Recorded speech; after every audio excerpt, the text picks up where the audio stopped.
Sonic Movieverse Book 2, Gotta Go Fast, Chapter 3, The History. Thanks again for letting me in. Wait. Sonic began, petting Ozzy as the dog sat beside him, wagging his tail. Sure thing, kiddo, but why are you here again? The hedgehog's expression turned sour. Robotics back.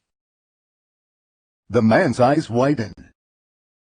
You mean the crazy guy from, 9 months ago? The one with all the robots who you fought in the middle of town? That's the one. Sonic confirmed. I had to go after him. He destroyed the house, tried to ambush me, and he took Tails. He sighed, rubbing the family dog's fur before sending him off with a light pat. I need a safe place for this guy here. Hope that's okay. That's fine. Wade dismissed, waving him off. I'll just let Tom know I have Ozzy with me and no. Don't tell Tom. The teen interrupted, eyes wide. Please, just let me handle it. The police officer frowned. I don't feel comfortable with that Sonic. I think Tom should know. I know. Just trust me, okay? I've dealt with robotic before. I can do it again. Sonic kept intense eye contact with Wade, which the human may or may not have found slightly intimidating. Tom and Matt are a lot safer in Hawaii.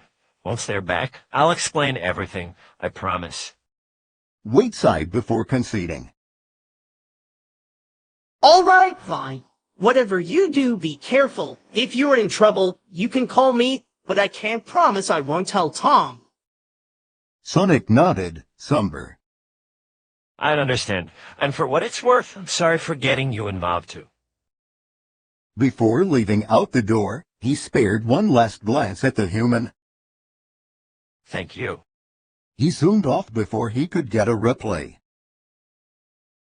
So what was growing up like for you? Training for the ultimate battle of a lifetime.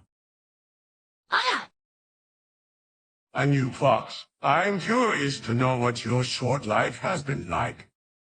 inventing, getting my inventions broken, getting beat up hiding, then starting all over again. A pause. I see. And how old are you exactly? 8. The younger Mobian hesitantly answered. He blinked as the Echidna sitting across from him stilled, making eye contact through the bars of the kit's cage. You are 8 years old. Knuckles asked, appalled when the fox meekly nodded. You are far too young to be involved in this mess. Hey, Tails retorted, slightly offended. I can handle myself. The older Mobian shot him a look. Well, for the most part. The kid sheepishly backtracked. You let me off guard is all. Knuckles fought the urge to smirk, entertained by the kid's whining. Did I scare you, Fox? Tails paused, breaking eye contact. His tails nervously twitched beside him. The Echidna sobered up. Did I really? The fox hesitated, then, You still do?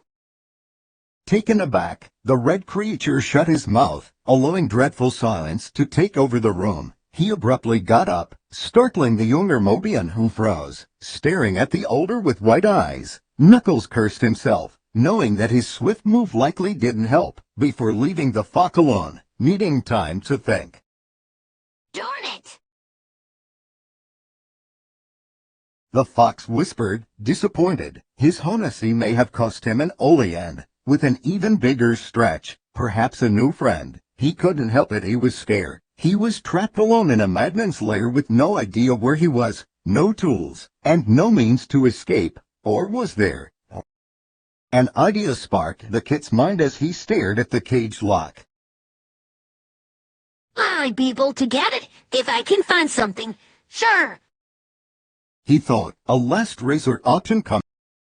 He glanced around, catching sight of a single red ghoul resting in front of the cage. He attempted to reach it, but his arm wasn't quite long enough. He opted to reach with the tip of his tail, managing to close the distance between him and the quill. He focused, carefully picking the quill up with the tip of his tail until he had a fairly firm grip on it. He quickly pulled it into the cage, feeling triumphant.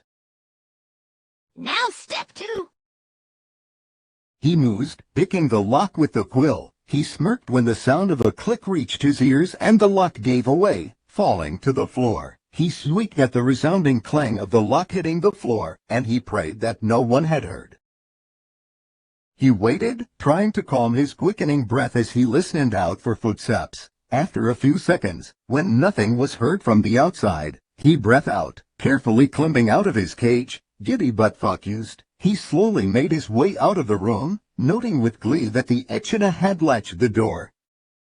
He hesitantly pushed it, wincing when the door creaked. Well, if his cover had been blown before, the chances of it remaining that way were slim to none at this point. He had to hurry. The fox snuck around, keeping a hovering hand on the wall to his left at all times. He quietly chuckled to himself, feeling thankful for his sneaking skills. Who knew that a lifetime of avoiding his village could come in handy this way? A little lost, are we, little Foxy? The stone-cold voice shocked Tails out of focus. He gulped when Robotnik stepped from his hiding spot behind the wall, hands folded behind his back. The fox took a deep breath as he mustered the best glare possible. I'm leaving. You can't leave just yet. You're the star of the show. Tails' resolve slightly crumpled at the dark expression on the madman's face. Sir. The doctor chuckled. Of course, in fact. Why don't we take the star back to his room to rest before his big scene? Tails yelped as he felt someone trap his namesakes in a vice-like grip. He helplessly swarmed, his weary gaze meeting the older Mobians. I apologize, Fox, but you leave me no choice. The echidna uttered. A blow to the head was all it took to render the young kid unconscious once more. The hedgehog holed himself up in his bedroom, ignoring the damage to the rest of the house as he pulled up the map Longclaw gave him all those years ago. He turned on his bedside lamp as it was already quite dark out and the object provided just enough light that it wouldn't be visible from any outsiders. The less attention brought to him, the better. His search was already interrupted by the sound of a ringing phone, which he recognized to be his. He answered the video call with dread, thinking Wade had already broken his vow. Sonic.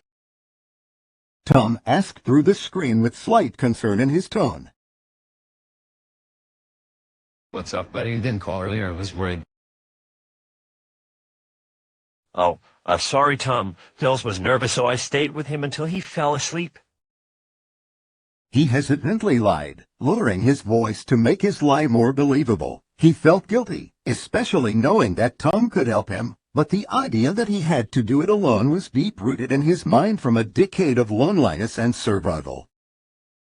Tom sighed. From the hedgehog's behavior alone, he could tell he was hiding something, but he would let it slide for now, opting to corner him once he was back from his trip. Is he doing okay? Sonic nodded with a tight smile. Yeah, I'll be fine. I'll take care of him. He whispered. Hello, Sonic. All right, get some rest. Call me in the morning, okay? Sure, Tom. I will. Tell him Eddie good night for me. The sheriff chuckled. I will. Good night, Sonic. Good night, the Donut Lord. He hung up before the human could retort, pocketing his phone with a sigh. He'd almost slipped up. He couldn't allow himself to do that, couldn't allow himself to care even more than he already did for the human couple who took him in. He would only endanger them. the way he'd endangered Tails as well by simply existing. All right, where do I start? He muttered, shaking himself out of his disturbing thoughts. He carefully brushed the surface of the map, clearing it from dust. As he brushed his hand over the emerald symbol at the bottom of the map, the piece of paper in his hands began to glow. Startling him, he dropped the map and watched it flutter onto his bed, observing as the glowing light shone brighter before revealing a projection of a very familiar. Sonic gasped, immediately tearing up. Longclaw. Hello, my dear Sonic. The projection began, and the old soothing voice immediately calmed the hedgehog. He stared in awe at the projection, reaching out to it with a trembling hand. The projection resumed its speech, unaware of the hedgehog's hand. If you're seeing this, it means that something has happened to me. There is much you need to know, young one, so listen carefully. Several centuries ago, the Echidnas forged the legendary Master Emerald, using the saving Chase Emeralds. Longclaw explained. One individual in particular grew addicted to its power and began using it for evil purposes.